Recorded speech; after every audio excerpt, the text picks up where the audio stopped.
Welcome to The Explainer. Today, we're jumping right into a fascinating investigation covering the world of local politics, campaign finance, and social media. You know, it's one thing to hear what a public official says online, but it's often a totally different story when you start digging through their mandatory financial paperwork. In this explainer, we're going to literally follow the money. We're looking at a very striking contradiction between a high-profile public accusation made by a local mayor and the reality of his own private, legally filed financial disclosures. It's a textbook case of why checking the receipts is just so absolutely crucial.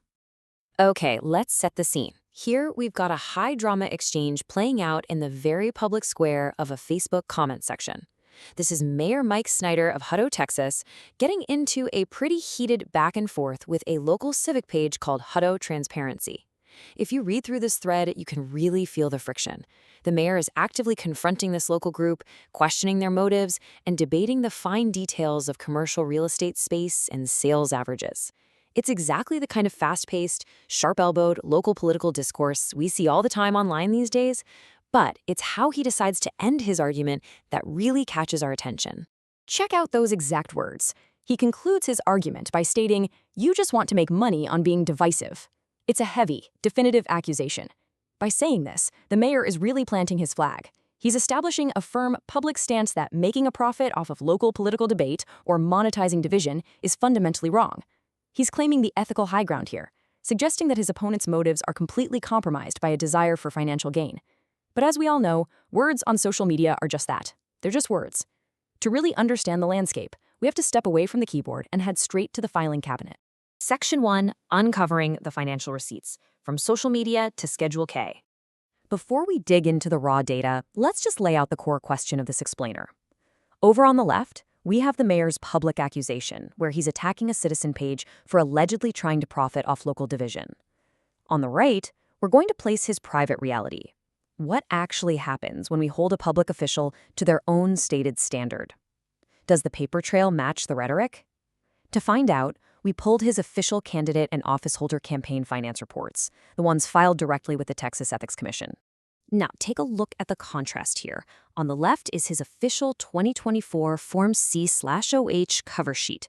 It clearly identifies him as James M. Snyder, holding the office of mayor, but the right side is where things get really revealing. This is Schedule K. That's the specific section designated for interest, credits, gains, refunds, and contributions returned to filer. Look down at the bottom. There's an entry dated January 10, 2024 from Facebook, One Hacker Way, Menlo Park, CA. The description, December monetization earnings. The amount, $32.11. He is personally collecting revenue directly from Facebook for his social media engagement, right there in black and white. And honestly, this wasn't just some one-time fluke. Moving back to his 2023 filings, the exact same monetization entries appear like clockwork, almost like a digital paper route.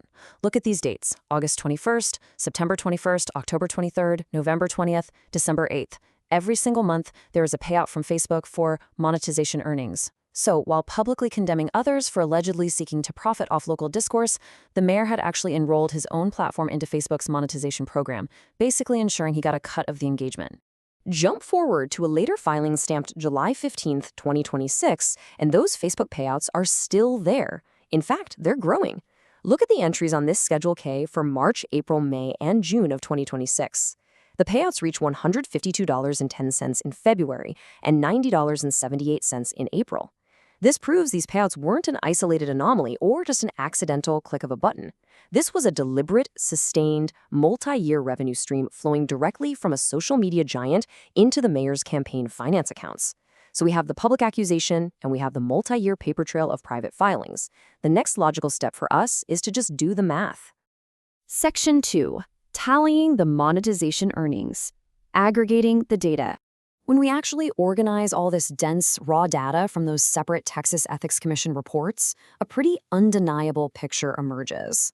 In 2023, the monthly payouts begin to establish a baseline. By 2024, the monthly cadence is totally locked in, with payments arriving like clockwork.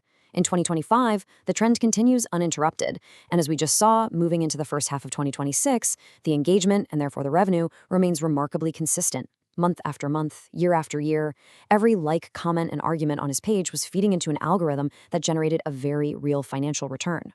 Which brings us to the grand total.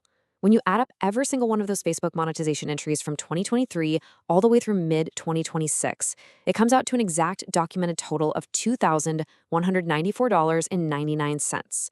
That is the amount the mayor personally brought into his campaign accounts by monetizing his social media presence, all while simultaneously pointing the finger at a citizen transparency page and accusing them of just wanting to make money. That figure alone is striking. But to really grasp why this matters, we have to look at the context of where this money came from and how this platform was being operated. Section 3, official title, private gain, blurring the lines of engagement. Now, if this were just a private citizen making a few bucks on a hobby blog, this wouldn't even be in a campaign finance report. The reason this generates so much engagement is because of the official weight behind it. The monetized Facebook page explicitly leveraged his official city credentials. He operated using the title of mayor. The contact information tied to these accounts included his official city email, mike.snyder@huttotx.gov, and an official city phone number. He was literally using the publicly funded trappings of his office to drive the specific engagement that generated his private monetization funds. To bring this whole thing full circle, let's look back at that original screenshot that kicked this all off. Look at his display name as he types out that harsh criticism. It doesn't just say Mike Snyder. It says Mike Snyder, Mayor, City of Hutto. He's operating squarely under the official city banner. He's using the authority of the mayor's office to argue with the transparency page, accusing them of seeking profit, while that exact same official profile is simultaneously hooked up to a monetization engine generating over $2,000 in documented revenue. Which leaves us with one really provocative question. Where exactly is the line between public transparency, political engagement, and private monetization when official city credentials are in play? We've looked at the data directly from the source. We've seen the public words, and we've walked through the private, multi-year financial receipts. The juxtaposition between what was said and what was filed is absolutely undeniable. What you take away from these records is entirely up to you. But one thing is for sure. In local politics, it always pays to follow the money. Thanks for joining The Explainer, and keep questioning what you see out there.